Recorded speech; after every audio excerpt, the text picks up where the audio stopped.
institutional repository using DSpace and cloud hosting. This presentation is basically covered by myself, my colleague Swapnil Patel, as well as entire assistance and other infrastructure help is being provided by InflipNet Center and Kalp Patel. So again, I welcome you all on behalf of my center as well as on our personal behalf. Now, first question, what is institutional repository? See, there are number of theoretical definition. I mean, long definition. You can do this, you can do that, you can put this, you can put that. But what in layman's language, institutional repository contains an intellectual output of an organization. Now, what do you mean by intellectual output? See, it's an academic institute. So what can be the intellectual output could be? There may be research papers, there may be articles, there may be presentations prepared by faculties for the students, there may be lecture notes, there may be question papers. Question paper is also an intellectual output. There may be animation, there may be graphs, there may be maps, there may be data set, everything. Now, when there is a big or small institution, normally right now the scenario is like, suppose I am a contributor, so everything is lying with me. Okay, I have control of my research paper, my articles, my lecture notes, etc. And how do I disseminate? Whenever someone approaches me, I will give him a copy. Okay, take this presentation or they take this article. But at present, there is very few culture in India or in our country that we try to share all these things. So basically, coming back to the definition, institutional repositories are a development in managing digital objects for effective utilization. And for us, information professional, it is a challenge. It may include variety of research output of any organization. And it primary objective is, okay, whatever has been published by scholars or academic community should be available at the large. So in short, digital institutional repositories are digital collections capturing and preserving intellectual output of single or multi-university community. And this content is mainly created by institute members. And this is like quite important for long-term preservation of the content. So normally institutional repositories are centered around an academic institution and contain the item which are scholarly output of that organization or institution. So it may be collection of digital objects. Now, what do I mean by digital objects? It can be published work, it may be preprint, it may be thesis, it may be dissertation, it may be images, data set, working paper, course material, or anything else. Now, anything else depends on your policy, what do you want to keep on institutional repository. But yes, institutional repository can consume anything you put. And it is typically motivated by a commitment to open access. Now, when we talk about open access, I don't know whether you people are aware or not. In India, government, education is 75% funded by government, and in entire country, 95% of the see, all these figures are approximate. So 95% of the research is being contributed by government of India. Now, when we say government of India, uh, from where do this government get money? Government gets money from a taxpayer's account. I'll cite a small example, like say there is a small shop owner or maybe a sabji wala rather. Now, this particular sabji wala used to recharge his mobile, say every month at cost of say 300 rupees. Now, out of this 300 rupees, government charges him tax at the rate 18%. And where does this tax money goes? The tax money goes for infrastructure as well as the education purpose. So whatever research either me or most of us are doing, either me, I'm being paid by government, your college might be getting grants by government. So ultimately we are conducting research by government money. Most of us, not I'm saying everyone, but most of us are conducting research by government money. So ideally, after conducting research from public money, what do we do? Our tendency is to publish our articles in reputed journals. Now, whenever a common man so basically our scholarly output goes to reputed journal, and whenever a common man wants to access that, in that case, he has to pay. So this is something which is not good. Ideally, if the research is being carried out by public money, it should be available to everyone who has contributed even a single rupee. Apart from that, so this is basic philosophy behind open source.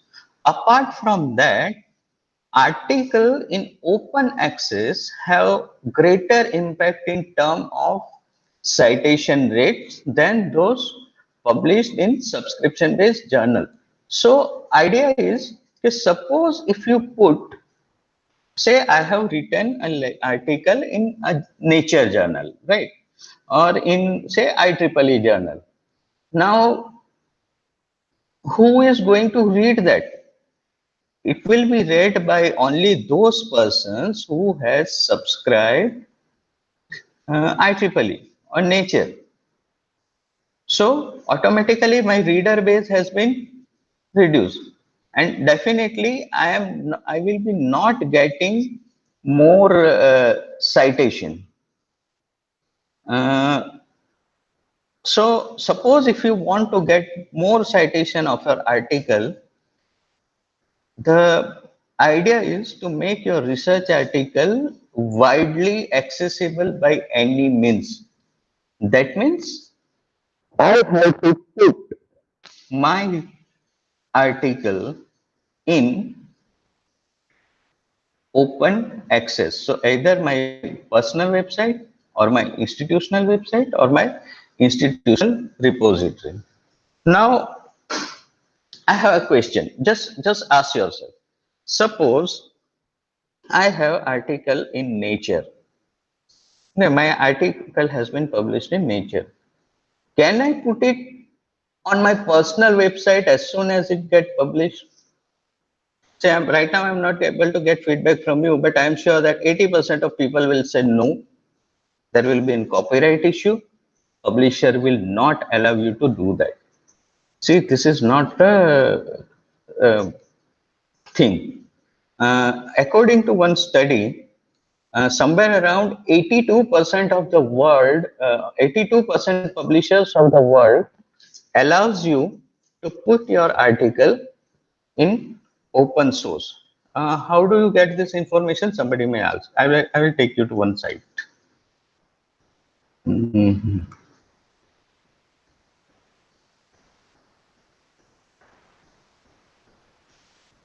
See, there is one site called Sherpa Romeo, it's called.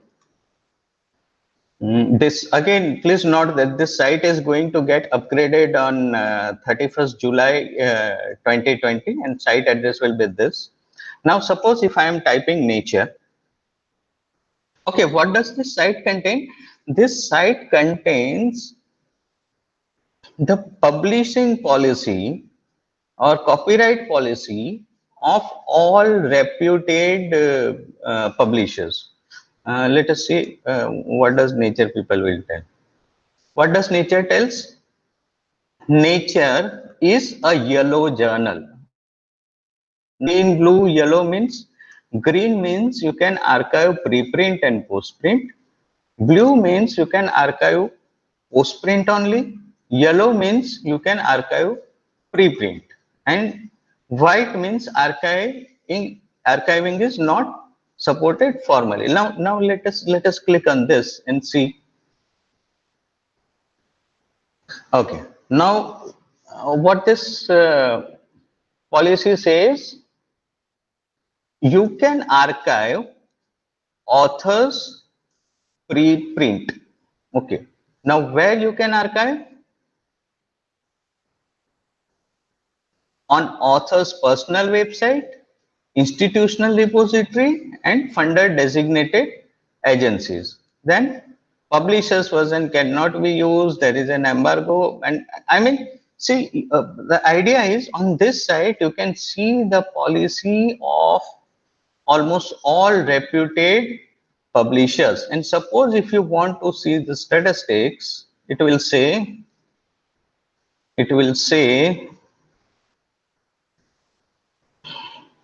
42% are green, 33% are blue, and 7% are yellow. So all this together, that is 42 plus 33 plus 7, that is 82% of the 82% publisher of the world as on 26 June 2026.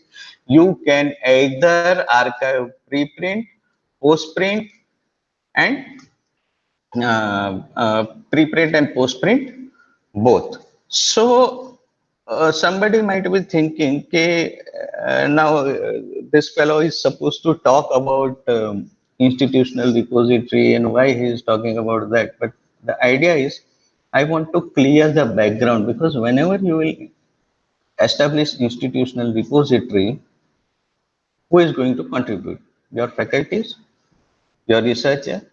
And whenever you tell him or tell them that, please contribute your article here, they will definitely say, okay, there will be copyright issue. So at that point of time, you can tell them, you can explain them that you are allowed to put the article on your personal site, and you want to see the benefits, what we are getting. Let us check my own page. Uh, scholar.google.com. Let's say my profile. See how many citation I have got. Now, see, if you see carefully, this particular thing, this particular article, which has got one citation, was my invited talk at Gujarat National Law University. Now, how many people might have heard that invited talk? Maybe 50, 100. Okay, out of that 100 people, and this article was not published formally. So out of this 100 people, how many are going to cite? I don't know. But what I did, if I click this link, this article has been kept in institutional repository of InflibNet. See, this is article is available is in institutional repository of InflibNet, which is, I have made entire article here. I have given full text of the article. So it is widely accessible by public, and I have got citation. So the third point, article in open access have greater impact in terms of citation, hence it is free. This anyway I have explained. Now coming back to the business, that is, people will say, what is difference between institutional repositories and digital libraries? See, the tool that we are talking about, or we will be talking about, that is either you can take DSpace or either you can take Greenstone or any other thing. Both are capable to handle institutional repositories as digital library as well. But there is a conceptual difference. There is a conceptual difference between IR and DL.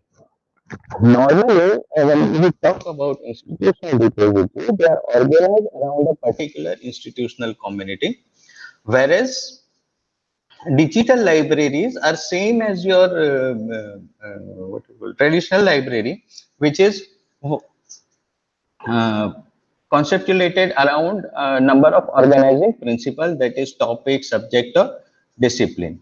And digital libraries are the product of deliberated collection development policy and typically include important service aspect, that is reference and research assistant, interpretive content or social resources. Whereas institutional repositories, so here basically in digital library, it is the responsibility of the librarian to conceptualize, populate and develop the collection. Whereas here, like the contributions are voluntary of the cases, like your faculty is supposed to submit, your students are supposed to submit the article, and these are mainly repositories, so stores for preservation and dissemination. Obviously, they are very well organized, but it is a store. So, uh, when we talk about the services, what are the services which institutional repository is supposed to provide? That is, it should able to organize digital information. It should support information retrieval. It should support user interface. It should also support archiving and preservation, as well as it should handle services and social issues, and it should be applied to specific areas. So, with this concept, I will start upon how to uh, starting build up that an IR. So, before starting IR, because whenever you approach your head of the institution or the authority who is going to permit you for IR, you have to justify things to him. And what you can justify? Open access, more citation, and more citations means more OPI for the faculties and more H index of faculty as well as institution. And when the institute output is visibly globally, definitely reputation of institute will go up. So you have to justify the relevance to the institution and contributors. Then you need to develop a policy framework, like what content will go in it and what we will do with it. Then you have to build the infrastructure. And suppose if you get institutional support and a mandate, like if your head of the institution issues a circular that now onwards every faculty have to submit their article in your institutional repository, your institutional repository will get automatically populated. So when we try to justify the purpose, that it is critical to work out a case which is in line with priorities of the institution. That means, as I told earlier, IR will be a tool to increase the visibility, usage, and impact of research output of an institution. And definitely, the MIS data derived from the repository, that is how many people have downloaded, how many people have access, how many people are reading your material, etc., that will help you to show to assessment bodies like NAC or any other. You can always even show to faculty, sir, this is your conference article that you have presented in front of 300 people, and that has been published in conference volume. The conference volume copies are somewhere around 1,000, so it is accessible to say 1,000-1,500 people. And we are not sure how many are going to read it, but if you put it on institutional repository, entire world can read it and you can get more citation. Then the second point was defining the purpose. As we are debating, the primary purpose of any repository is to provide open access to research output. Further, it can be also used for encouraging digital publishing initiative. Preservation can also be a purpose, because then once you start this initiative, your entire scholarly output of an institution will be available at one single place. And IR should be developed with a clear idea of purpose, like what is the purpose? To showcase the world, or you want to curate all the publication, or you want to serve the academic community by putting lecture notes, presentation, as well as research article. I mean, you can you can have a hybrid approach also. And most successful repository collection are the ones that supports the need of the community. Okay, so if you get a clue like what student will require, student will require easy availability of the study material. What faculty will require? Faculty will require like, okay, my course is organized as well as my research output is available to well. So when you solve both the purpose, when you have a hybrid approach, which is satisfying all the stakeholders, then you will have a successful repositories. Now, when we talk about advantages, uh, anyway, this has been already covered by me during the talk, but as it collects and curates digital output, it opens up digital output to the world, and we will get a high impact. Uh, Publicly accessible institute repositories showcase the university to instead community, prospective staff, prospective students, and other stakeholders, and manages and measures the research and academic activities. It also provides a workflow system, which will be talked about my colleague Swapnil, for collaborative or large-scale project. It enables interdisciplinary approaches to research. It facilitates development and sharing of digital teaching material and aids. And it also supports students and endeavors, providing access to theses and dissertations. And it becomes a location for development of e-portfolio. So, oh, basically, what IR is supposed to provide, or what are the expectation from an IR service? That is, what is the mission of the service? Whether it is preservation only, or preservation and dissemination, or preservation, dissemination, as well as publicity. I mean, you have to judge. Then what kind of content you will accept. Now, see, this is a very tricky question, and it should be dealt very carefully. You have to have an collection policy, because you know what happens. You have to decide only few things will go into a year. That is lectures, I mean lecture notes, presentations, research article, MPhil thesis, PhD thesis, annual reports, etc. Otherwise, you know what will happen? Somebody, your head of the institution will get changed, and he will tell you, okay, I am going to address the student, please put my video lecture.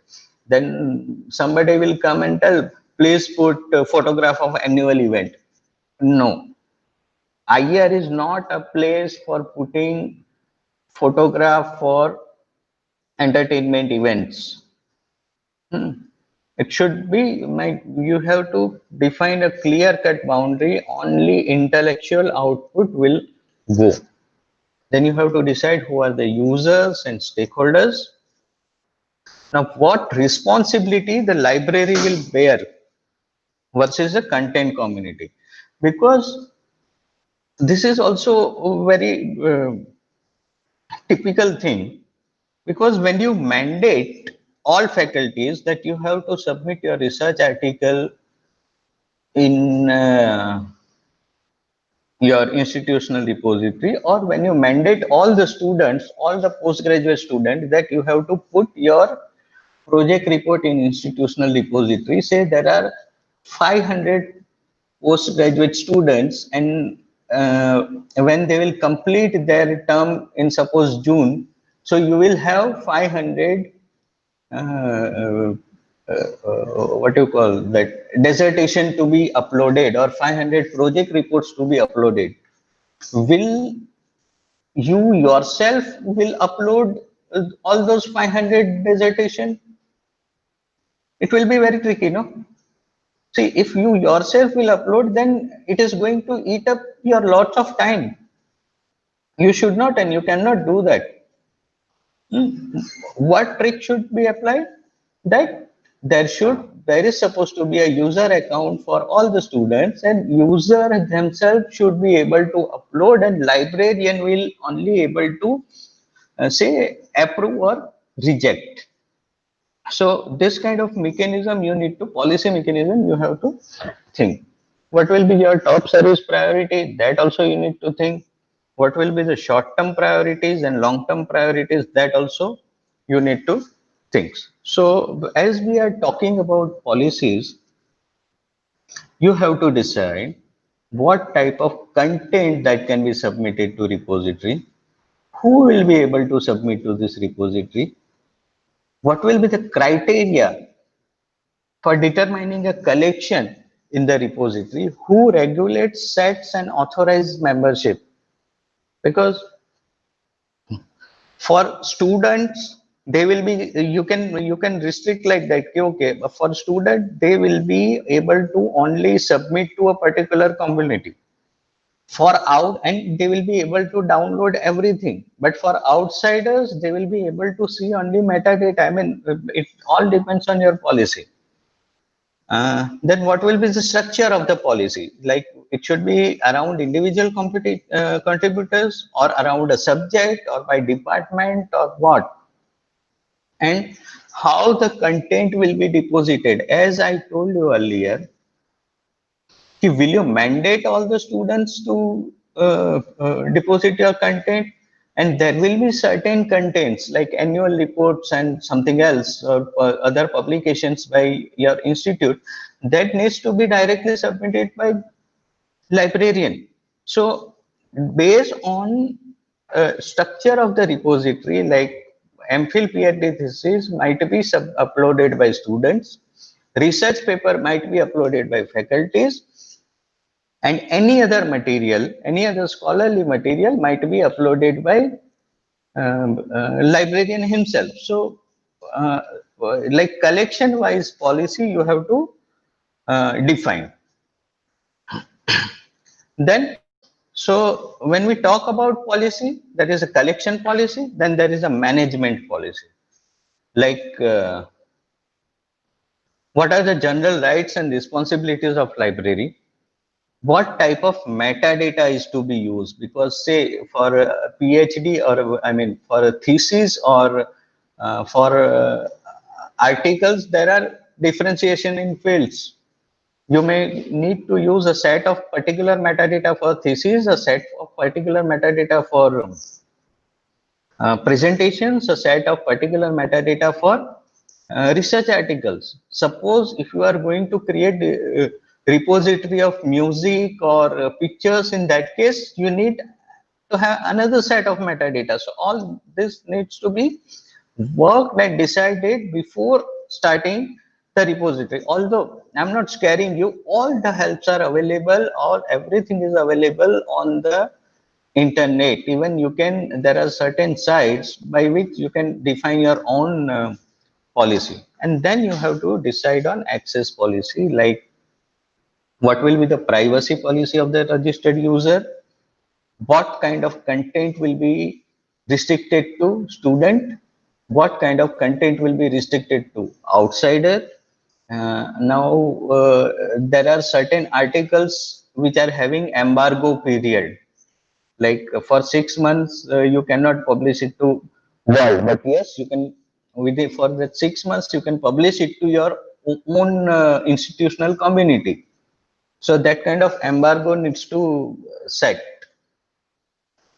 So after deciding policy, you have to plan that what kind of manpower you will require. Now again, this is very theoretical, particularly in country like ours, when librarian is supposed to do everything. You cannot and you should not expect a set of manpower and a number of people which will handle the entire requirement. But yes, librarian is always an one-man army, and he will do everything. So the role the person has to assume is the repository manager and repository administrator.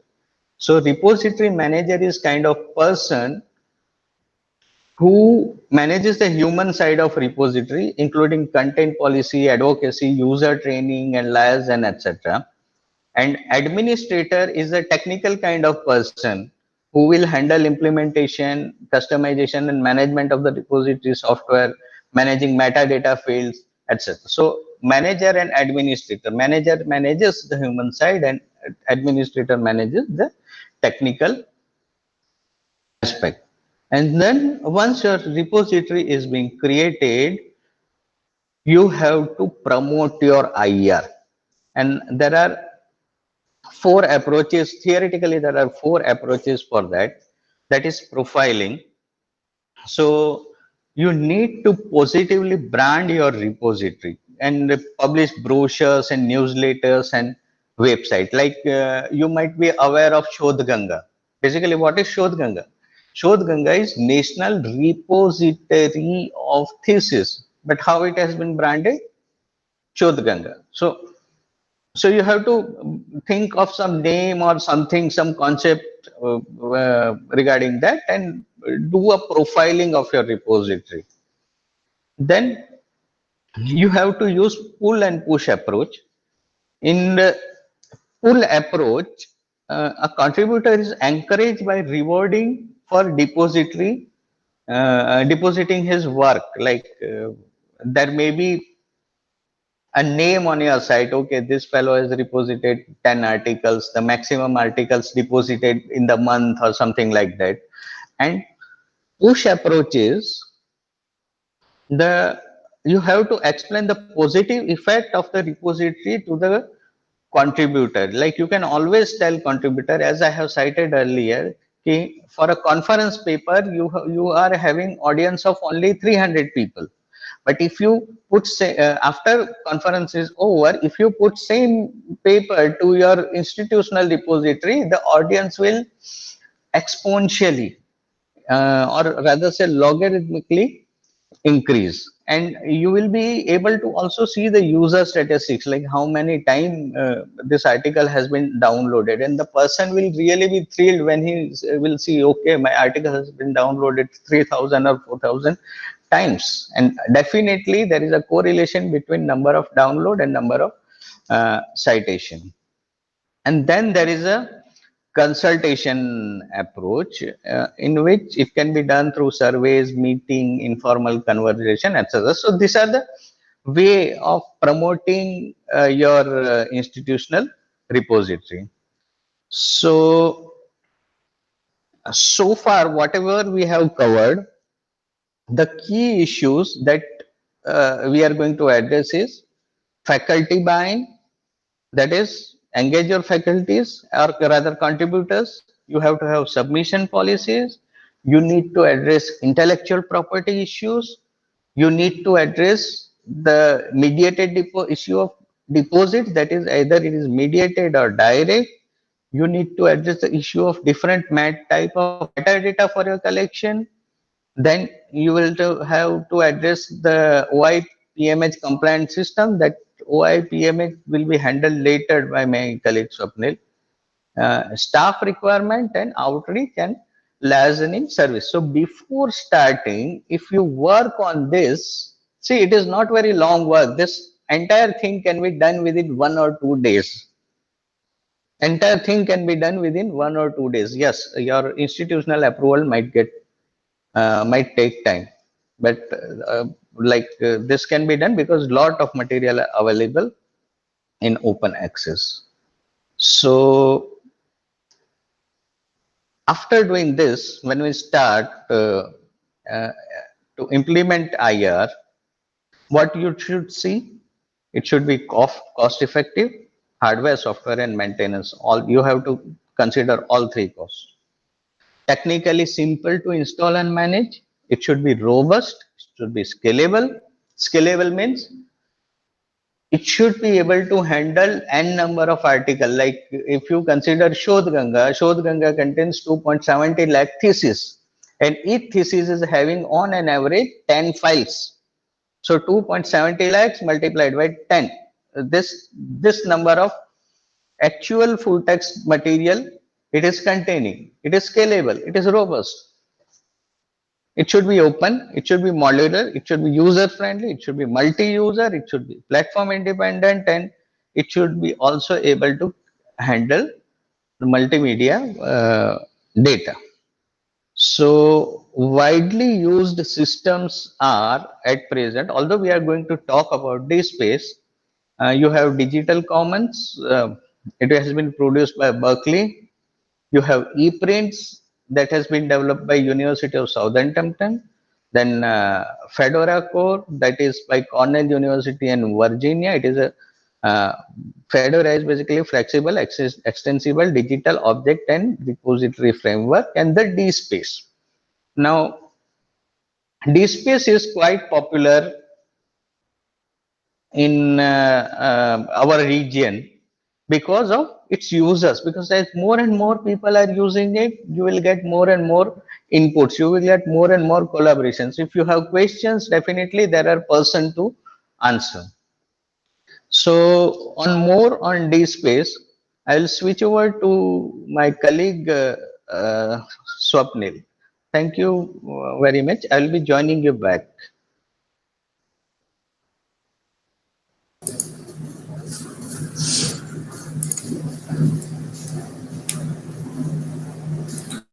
Okay, good morning everyone. Now I will be covering some basic part of DSpace software. How to establish collection, community, how to upload item. We will see some practical example also. So starting with DSpace.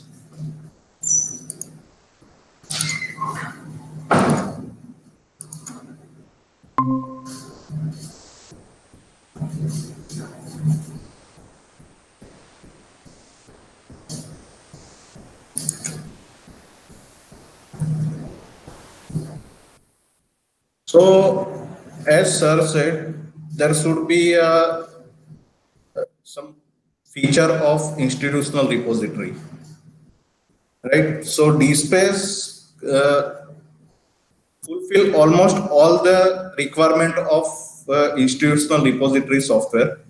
Now, what is DSpace? So, DSpace is platform that capture item in any of the format, whether it is text, video, audio, data. It distributed over the web. It index digital items, so you can search and retrieve. You can preserve the items digital collection for long term. And it has three main rules: to capture an item, to ingest it, including metadata about that item or title. You can provide easy access of the material by listing and searching in DSpace. And it will be available for long term. So it also fulfills the long term preservation goal of your institutional repository. Now DSpace is initially it is joint project of MIT Library and HP Hewlett Packard Labs. And after that it is being handled by DuraSpace, and now it is merged with Lyrasis organization. So this is the DSpace history. DSpace 1.0 version was released in around 2002, and then onwards they are releasing the different version. And the current The stable version is DSpace 6.3 and DSpace 7 is version is under development.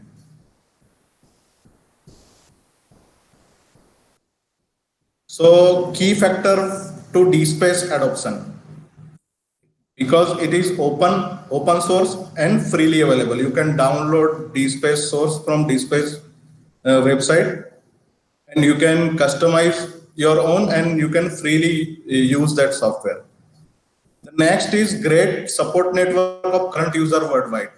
We have a DSpace forum on the internet. If you have any doubt on DSpace, you can post your question there, and there will be multiple person will answer and will resolve your query within a short time. So there is a great support network of current user of DSpace worldwide. Another key factor is easy to use as a package. You can download entire prerequisite software required for DSpace installation, and all the prerequisites are open source also. So you can download prerequisite as well as DSpace source, and you can easy to use as a combined package. Another one is it can handle a multitude of digital format. Any format you can upload, whether it is PDF file or any file format or any type of material. It is audio, video, text, any Corel Draw file, AutoCAD file. You can upload multitude of digital format in DSpace. It is initially developed by leading institution, and all the contents, as Yatrik sir give an example about Google Scholar, about the article. So all the content available in open access on DSpace are automatically accessible through Google Scholar, and you have to make some configuration in your DSpace repository for that. Now, what material can go in DSpace? So it can be used to store any type of medium, whether it is journal paper, data set, reports, conference paper, video, images, almost everything. And DSpace development model, it is available as a binary source code distribution license. That means you can download the source code, you can add your own logic as well as your own features to DSpace, and you can commit it to the DSpace community. So they will check the patches and features, and they will, if it is okay, and then they will publish it to their community. So you will get email list for support in DSpace. There are DSpace forums are also available. You can post any of the error or question on DSpace forums also. So it is basically community development model. Entire community is contributing to the DSpace software. You can also contribute if you have expertise in programming or something else. You can develop your own patches, own feature, and you can submit it to DSpace community. Next one is DSpace information model. How DSpace accommodate your material, means what is the structure. So first, initially there is top level there will be a community. So I think all of you have seen Sodhganga website as well as InfluentNet IR or some other IR. So in top level there will be a community. In our Sodhganga side, we are distributed like in top level there is a university, because we are having multi-university structure. In your case, if you are developing your institutional repository, it is not multi-university structure, it is single university structure. So you can directly start with creating a community of your department, and then you can divide it to different collection like thesis, articles, and all. While in case of Sodhganga, we have adopted the structure like initially there will be a university, then department, and in items or title there will be a thesis. So top level, it is a community which is research unit of organization. Then collection means like collection is within a community which interpret grouping of like items, then actual title with metadata, and bitstream means individual file. If you are uploading PDF file or any image or video file, that individual file is called in DSpace is bitstream. So this is a community sub. You can also define sub community below the community. If you add one more level in your structure, you can define. But ideally, there should be the title should be accessible on third click. Means community, collection, and then title. But you can define n number of sub community also. So this structure we will see practically after uploading one record and creating collection and community. So collection and community, basically it consists of metadata as well as the next level of the collection or community. And within that item will be that item is a logical unit of content which contain metadata as well as actual file. This is the item composition. Basically DSpace is using Dublin Core metadata standard. So item consists of your metadata in Dublin Core standard DC elements and bitstream, which is actual file. And more than one file are there, it is called a bundle of bitstream. In case of Sojanga, we have splitted the thesis into multiple files. So it is called bundle of the bitstream. So now we will see about how to create collection community. Let us see. So this is a demo instance of DSpace we have installed in our premises. Now I am going to log in as a administrator from my DSpace section.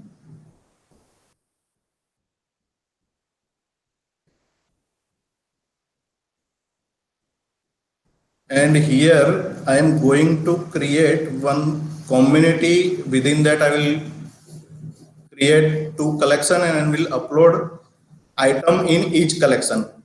See here in DSpace, as sir said, there is a workflow management system.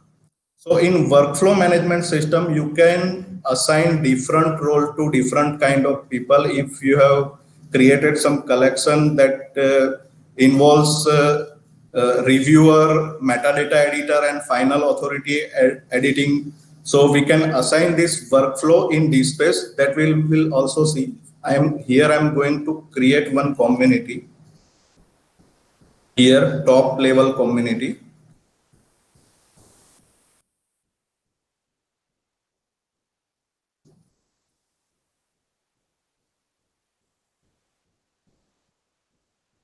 You can give some short description as well as some HTML, plain text, sidebar text.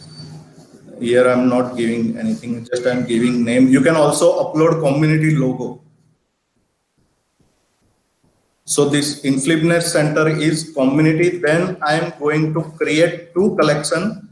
See here, you can see there are different options. The first one is publicly readable, means content available within this collection will be accessible in open access. Then there are certain other options. This submission include workflow, accept reject step. So as I have said you earlier that we will create one collection with this step also. Right now I'm creating one simple collection without any workflow. For example,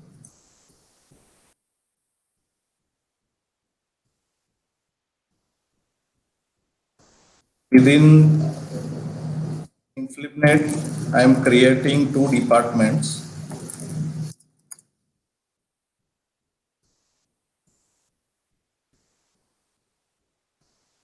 Department of Computer Science. Other things are optional. I'm not giving.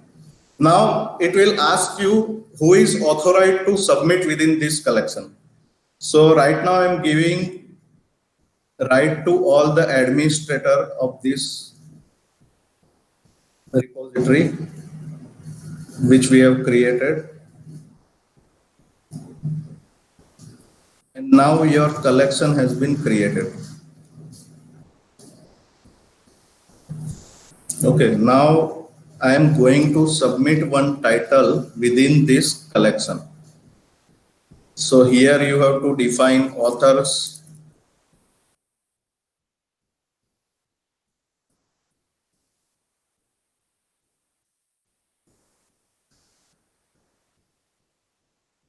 all the metadata you have to define here, title, then date of issue,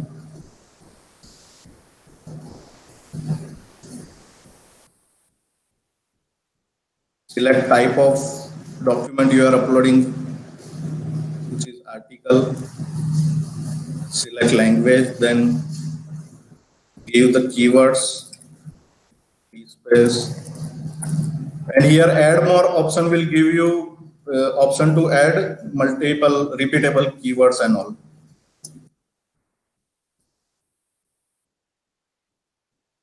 So these other fields are optional. I'm not going to add anything right now. Description and all. Then here you have to upload actual file. So I'm going to upload one PDF file.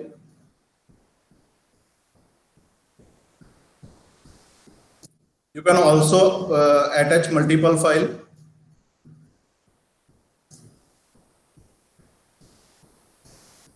Next, here option is there, add another file. If you want to upload another bitstream, you can upload. Select here primary bitstream.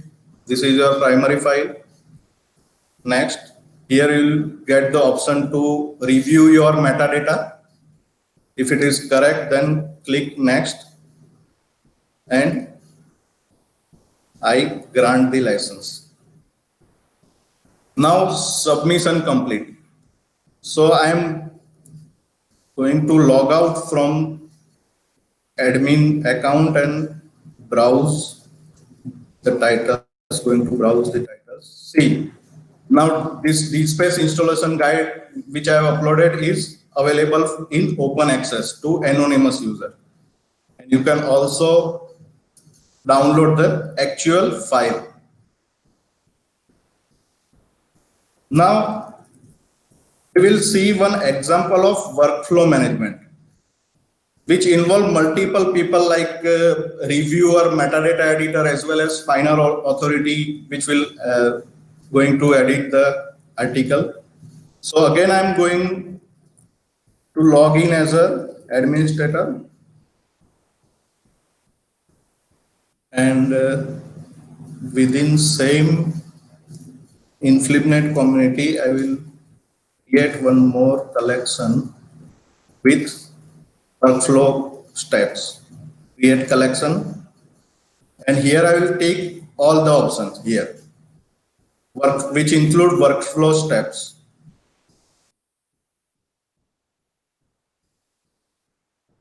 I will give name Department of Library Science.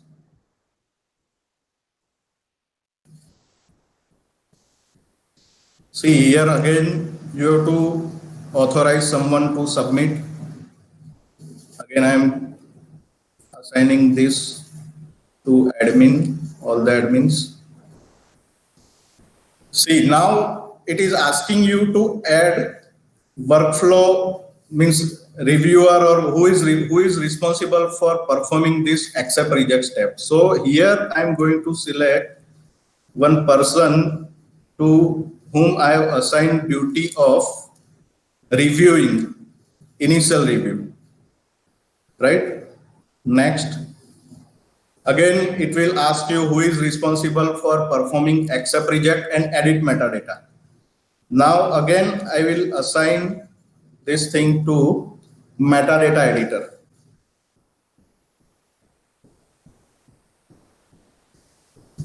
Next, then this is for final editing. So I will assign this to final editor. For this purpose, I have already created some of the logins with different roles. So my collection has been created with all the workflow step. Now I am going to submit the title within this collection.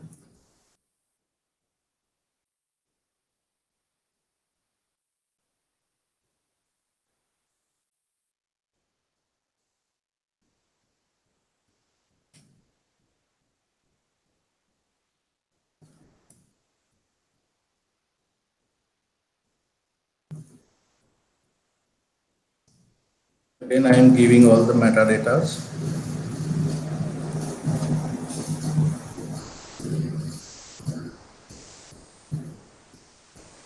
Keywords I am assigning.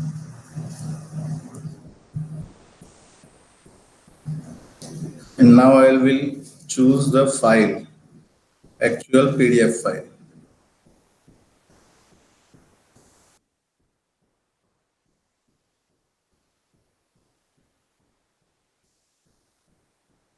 This is primary bitstream. Again, if you want to review it, if it is correct, then click next and I grant the license.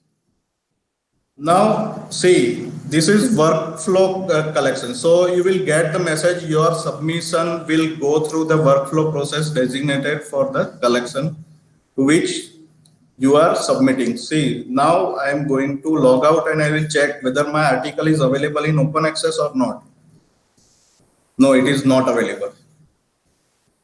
Right? So during this process, one email alert will go to the reviewer that you have new task to review the article. Now I'm going to log in as a reviewer and we'll see what is there. This is reviewer account. See, as and when reviewer will log in, he will get the message task in the pool to review the submission. The item name is DSpace import export and submitted to this collection and submitted by this person. Now, what reviewer will do, he will take a task, he will check, he will accept the task, and he will check and review the article. If it is okay, then he can approve. Otherwise, it is not suitable for inclusion in your collection, he will straight away reject it. Currently, we are going to approve it. So, task is complete and notification has been sent to the appropriate people. This email alert will also shoot by DSpace system. Now, I'm again going to log out and I will check again whether article is available or not. Oh, it is still not available because now it will go to the metadata editor. So I am again going to log in as a metadata editor.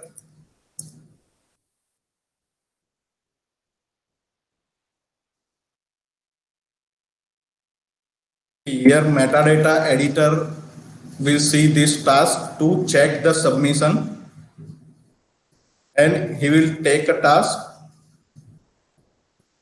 accept, and see here one more option is there, accept, reject and edit metadata. If metadata editor wants to edit something, he can do it. Suppose metadata editor wants to add more keywords.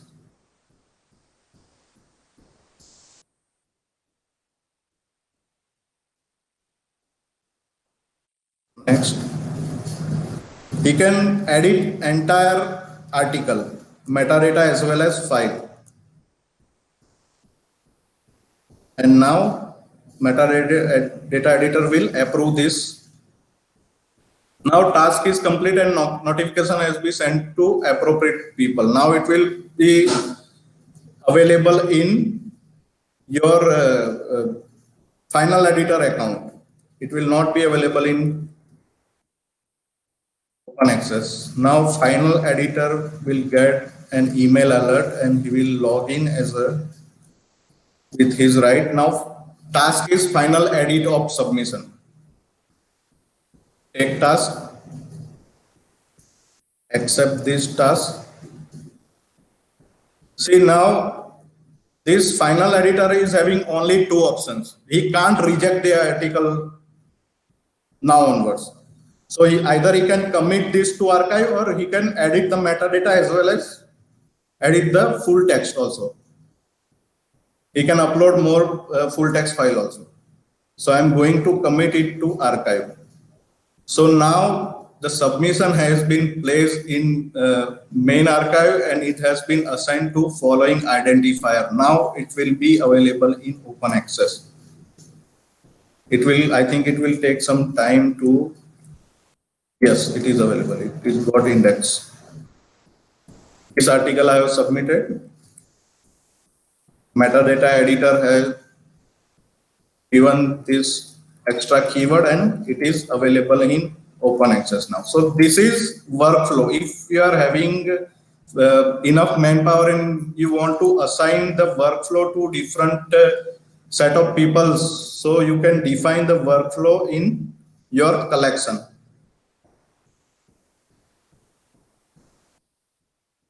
So at this I have already covered what is bitstream and what is bundle and all. Now DSpace architecture. So what is the basic architecture of DSpace? DSpace architecture is having three kind of layer, which is, first one is what is visible to your end. Say for example, if you are accessing Sodhganga website or any other website like Inflipnet IR and all, so that is DSpace public API, which is giving you feature of web UI as well as searching facility and all. Whenever you submit any article or anything, or you search anything in your DSpace interface, it will directly go to business logic layer. This layer is basically consist of you can say business logic of Java programming and all. So it will through Java program, it will search your article and submit your article to your RDBMS, which is, you can say, storage API. Now in DSpace, your metadata will be stored in either if you are using Postgres or any other Oracle or some other RDBMS. So your metadata will be stored in your database management system, and your files, actual file will be split in bitstream binary code, and it will be stored in actual file system. So whenever you are going to take backup of your DSpace interface, you have to take backup of your metadata as well as full text file from your file system. So this is basic architecture of DSpace, which consists of public API, business logic layer in between, and storage API when your data is actually stored. Now metadata registry. So by default, DSpace is using Dublin core metadata. The normal DC element you are using, which is available, all the metadata and DC elements are available in DSpace, but you have a facility to customize your metadata registry. Suppose you want to change your metadata standards to some other, you can define the separate metadata registry, as well as you can add and delete DC elements from your metadata registry. For example, suppose I am creating one repository of music file. So in music file, there will not be an author, there will be a composer who has composed this music file and all. So what I will do, I will log in into my DSpace and I will assign different kind of metadata through metadata registry, like creator and element is composer. So it will take dc.creator.composer, and I have to customize my data entry interface like so it will capture composer name rather than author name in case of any other type of material. In case of music file, we have to add composer. So metadata, through metadata registry, you will be able to assign different metadata, as well as you will be able to delete any of the metadata element. Now file format registry. So DSpace is capturing almost all kind of file format, whether it is .pdf, .txt, .word, .doc, JPG, or any of the material. But suppose if while submitting any other kind of material which are not available in DSpace file format registry, will get a warning message that is this file format is unknown to DSpace.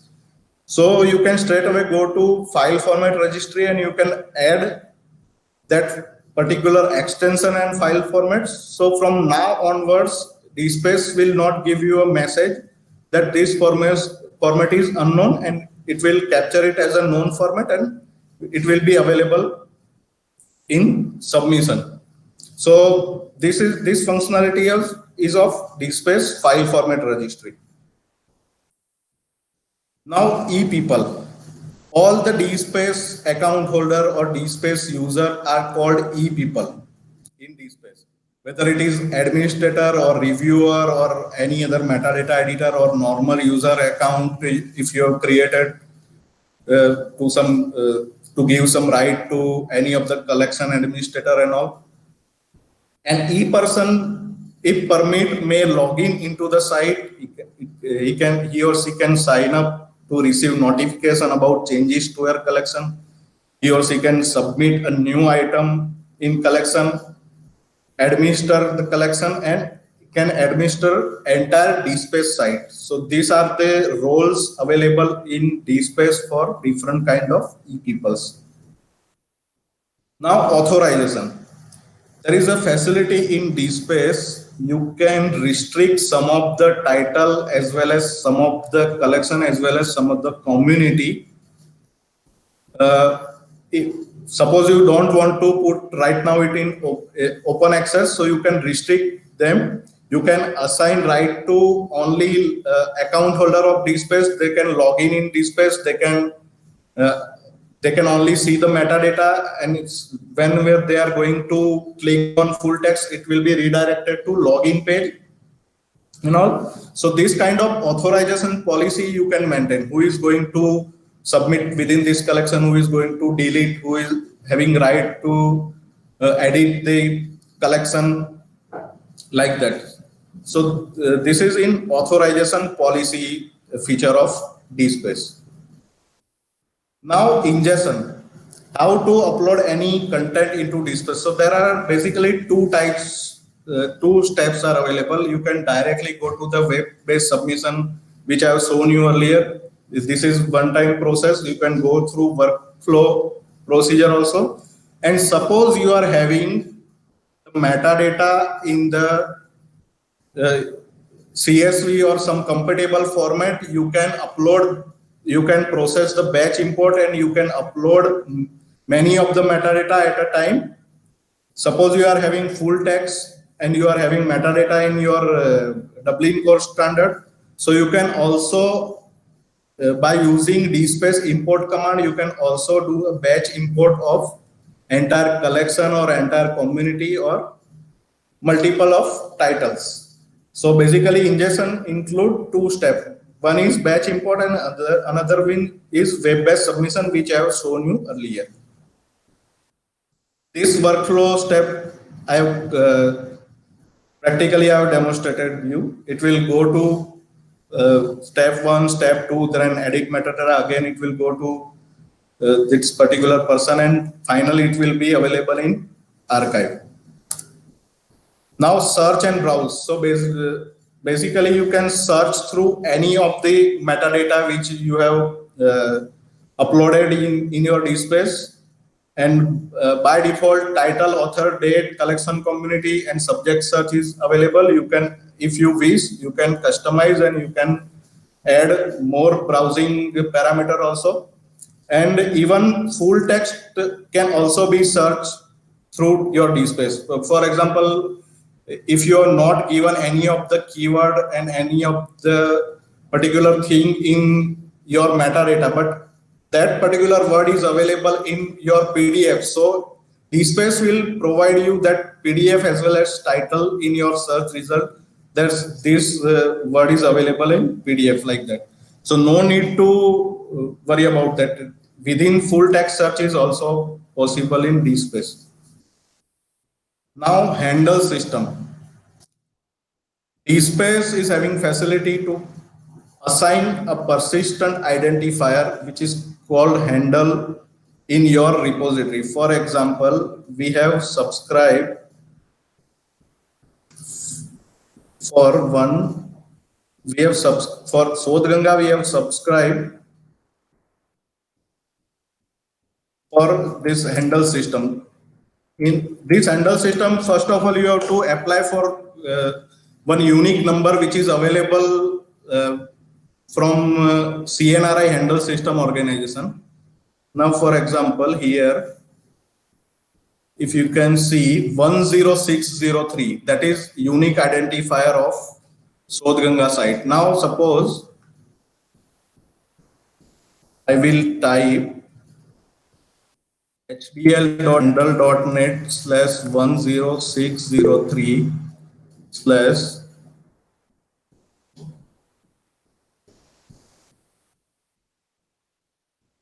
so automatically it will be redirected to Sodhganga site because this particular handle number is assigned to Sodhganga and you will be able to access. Now why it is required?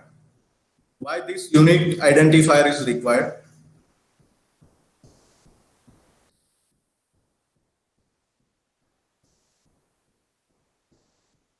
So suppose, for example, if we will change the standard URL of Sodhganga. So obviously, if you are citing sodhganga.inflimnet.ac.in, it will be changed, right? But this unique identifier, that is hdl.handle.net/1030603, will be unique for entire world as well as for long term also. So if any hardware, software changes, political changes or network changes will not affect this unique identification. So you can, if you wish, you can go through that CNRI handle system site and you can check the what is handle system, what it provides and all. You can check the features over there.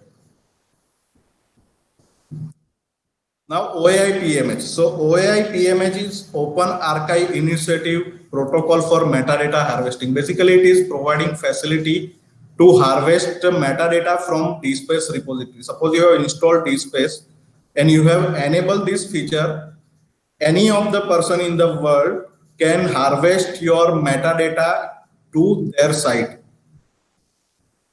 So, for example, if Sodhganga is having facility and you have established your own repository and you want to harvest your collection of the thesis from Sodhganga to your repository, through OAI PMH protocol, you can harvest all the metadata and you can import it to your thesis repository of the organization. So this is OAI PMH.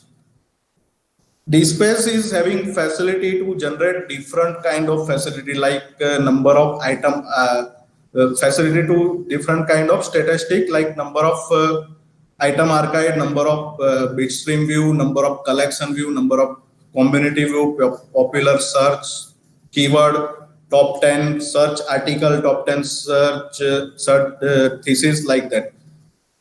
But for generating the statistic, you should have at least 1 month of usage and log. So from DSpace log, there are certain command you have to run and it will generate the statistic, monthly statistics, as well as general statistic starting from your repository to till date.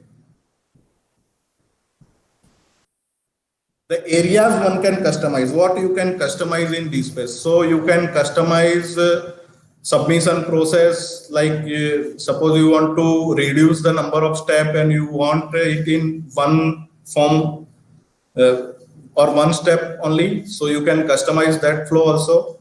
Browse and search term, you can add, or you can add another metadata to your search parameter as well as in your submission interface also, and it will be indexed automatically. You can also choose a database. Suppose you want to use PostgreSQL or you want to use Oracle. There is a facility while installing your DSpace. You can select which tool you want, which database management system you want to use as a backend. You can choose within that. You can extend DSpace.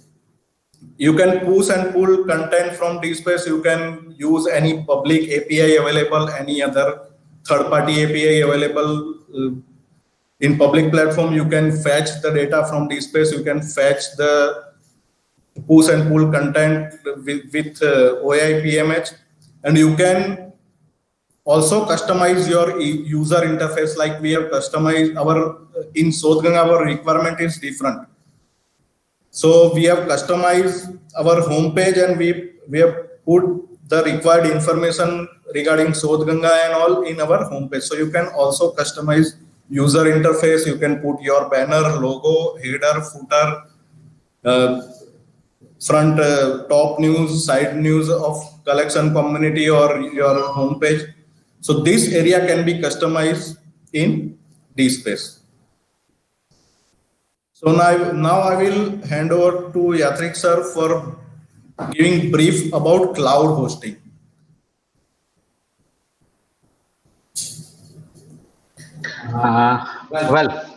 Welcome back. There are before starting my part, I would like to take some. I would like to respond to certain questions. Like majority of people are asking whether this presentation will be available or not. So as soon as this webinar is over, say within next few minutes or maybe half an hour, we will share the link. We are going to upload this presentation on our institutional repository, as well as we will also share the YouTube live YouTube link to everyone, and that link will also be available at our repository. So I think that will serve the purpose, because it will be difficult for us to mail individually. Then there was a question from Avinash Lingam Institute, whether InfluBNet can help to put the copyright free material and kind of something like that. So definitely InfluBNet would like to help for any requirement on DSpace. And yes, we need to understand your collection first, like what are the material that you are talking about and whether it is copyright free or not. But in most cases, yes, you, as I have covered earlier, you will be able to put that material into the repository. Then there was one more question which was saying, okay, can we download DSpace free of cost? Or yes, DSpace is 100% free. You can 100% download from website. There are very comprehensive guide available on DSpace site, as well as InfluBNet Center has also created installation guide, which is also available on our institutional repository. So you can use that, and still if you are stuck somewhere, we will help you to install. So please don't worry about that. Now I will start again my part.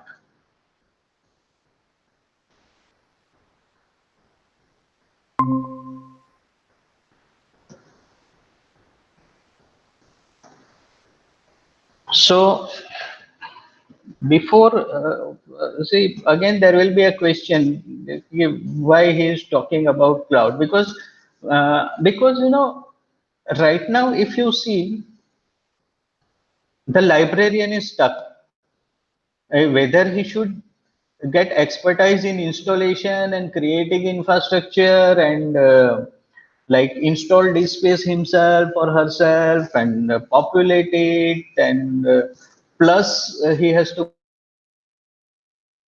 he has to take care of his routine job. So whether we will able to do that or not. So I'm coming to that point slowly, but before that you need to understand the cloud service model. See, there are when we talk about cloud, there are total four service model, uh, which is, and the fourth one is hybrid. So first one is software as a service. So that is user providers or service providers application over a network. And you all people are using this knowingly or unknowingly. What is Gmail? Gmail, you are just using email as a service. What is Google Drive? You are using storage as a service. What are e-journals or e-resources? So basically, you are accessing articles as a service by paying certain subscription fee to the publisher. Then there is a thing called platform as a service. So basically, suppose if you have developed your own application and you want to put it on somewhere, that also you can do. And the examples are like Amazon and Google and others are providing you the platform wherein you can host your database, or say even Dropbox or Drive. What you are using? You are using their storage platform as a service, as well as you can also use entire infrastructure, that is processing, storage, network capacity, and other fundamental computing resources as a service. So to be considered cloud, it must be deployed on top of cloud infrastructure that has the this key characteristic. Because why one should be motivated to go to cloud? Because cost should be reduced. And I will cite an example maybe after 2-3 minutes. That says, or that proves that the cost is greatly reduced as initial expense as well as recurring expense. So your hardware cost will be drastically reduced. Secondly, the platform location device independency. Because suppose if you host something in your premises, there will be problem that say power cut might be there, internet connectivity may be broken, and your resources are not scalable. In case of cloud, you are always having I mean, your services are always available, and those services can be accessed from any platform, any device, and any location. Again, I will say, if you store your file in Dropbox or Google Drive, you can access it from any PC, any desktop, any laptop, or any mobile devices. So it is further, this are adaptable for all size of businesses. So if you consider essential cloud characteristics that are on-demand self-service. On-demand means, suppose initially you might need, say, only very limited processing power. So why you are going to invest in a huge server? I will cite an example of, say, some examination professionals bodies examination results. You see, for entire year, nobody is going to visit the result site, your board results say.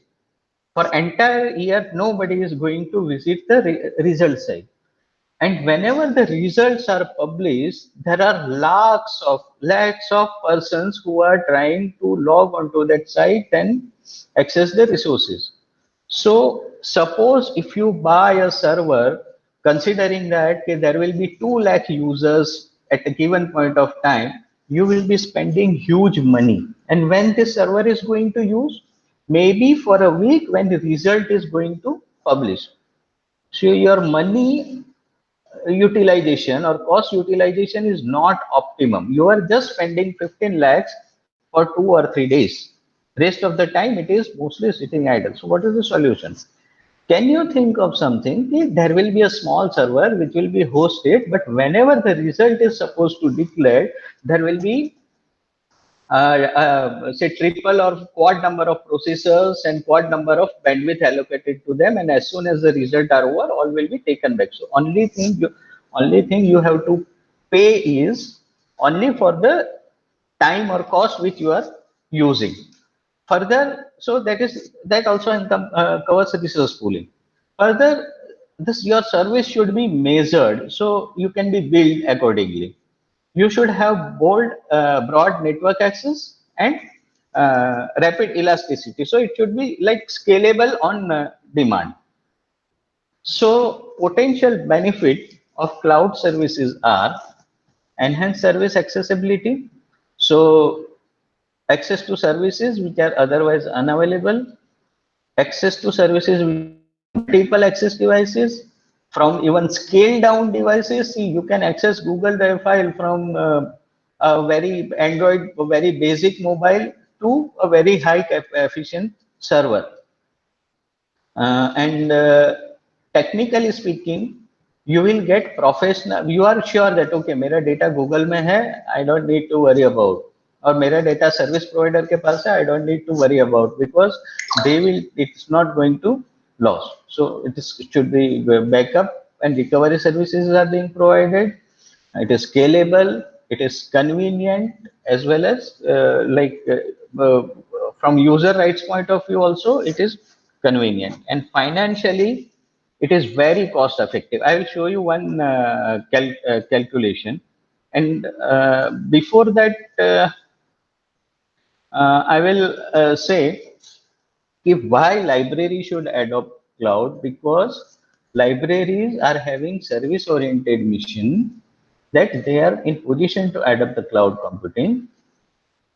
And as I told earlier, librarians are in constant search for finding proper solution for benefit of their user with minimum complexity. So as I told earlier, why you should spend and utilize your time in the technologies that which you don't know, and something, and the best option would be if somebody can help you in installing and configuring that, and you can start using, because there are very few libraries which are having IT support staff with expertise on advanced IT management. So for libraries, this SaaS, PaaS, or IaaS, that is software as a service, platform as a service, infrastructure as a service, or a hybrid. I was talking about the fourth model, that is a hybrid model, will be tapped into library. Now, I will be taking practical example. Suppose you want to host something. Say, take example of say you want to host this space in your premises. So I'm considering bare minimum cost. You need to invest in server, which will be costing say 3.5 lakhs, and networking and cabling and other thing you will be spending say 50 lakhs. So 4 lakh as a capital expenditure. Apart from this is the issue, the second table, which we are not considering seriously. That is power consumption. Just assume a server which is of 800 watt is going to consume approximately zero point 0.8 unit in 24 hours, and 8 unit per hour, sorry. And suppose, and you need to run your service for 24 hours, 365 days. So power consumption, and considering the cost of approximately rupees 10 per unit, the cost of running the server, the power on up, whether you do anything, no or yes, you don't do anything, it's fine. But if the server is on for 24 hours, you are going to pay 70,000 per annum as an electricity bill. Then to keep that server on, you need a proper room with air conditioning and lighting and other things. That is also going to consume somewhere around 1.70 lakh. Further, you need to allocate manpower. I'm see this manpower is also doing multiple jobs. So I'm just calculating a rough amount. Say he spends say 2-3 hours a day for that server, or say certain period of a month for the server. So 10,000 per month. So recurring cost. So this is the capital cost, and this is the recurring cost that you are going to spend per annum. Okay, and keep in mind that the bandwidth cost is not counted. So ultimately it is going to costly affair. But here InflipNet is to help you. InflipNet Center also provides you the hosting service. What do we give? We give a dedicated virtual machine to you at very minor cost. Now consider this cost, 4 lakh capital investment and approximately 3.65 lakh recurring cost minus bandwidth cost. I mean plus bandwidth cost. And consider this: if you spend, this is without tax, so you are getting virtual machine at 42,000, additional storage space 50 GB at 10,000, and you can bring your server and put it into the InflipNet data center. We will charge you X amount.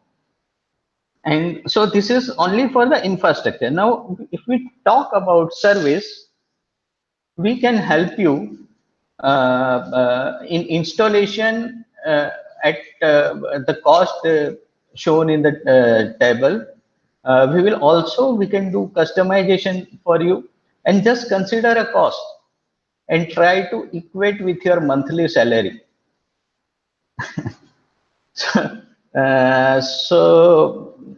Like it is, cost is like peanuts. It's where we are not earning any profit out of this, but yes, it is a basically service, and we are taking what is actual. And so we provide, in short, we provide hosting, space, server hosting, installation services, customization services, as well as maintenance services. We will take your backup monthly, log maintenance we'll do statistics generation. And see, it is not necessary to buy hosting service from us. You can buy it from Google, you can buy it from any other government agency, you can buy it from Amazon, it is fine. And even if you want to install us, we will install at your premises or wherever you have hosted, and we will provide this service. And so ultimately the choice is yours. This is a very a picture I'm showing you. Okay, suppose if you are concerned with getting milk, 1 liter of milk daily, then why someone would go for buying cows, maintaining it, feeding them, taking care of them and getting your required milk, which may be higher or which may be lower per day. The best option would be, if you are getting into the market, buy it. So ultimately, choice is yours. I will cite you some example, like this is Sampada. This is Institutional Repository of Gujarat University, which has been hosted on InflipNet platform. Then Digital Library of KK Handik State Open University, Assam, is hosted on InflipNet platform.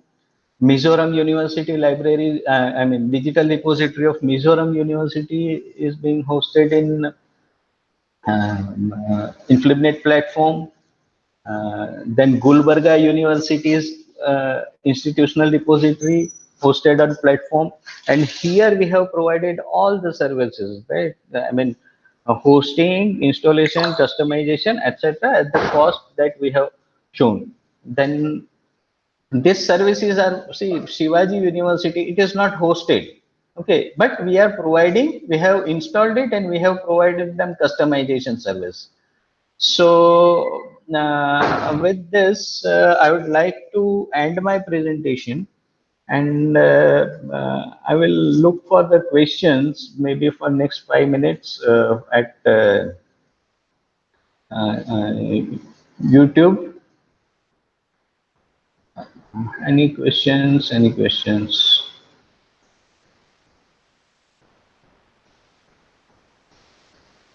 Any questions? Yes. Feedback, regarding feedback, please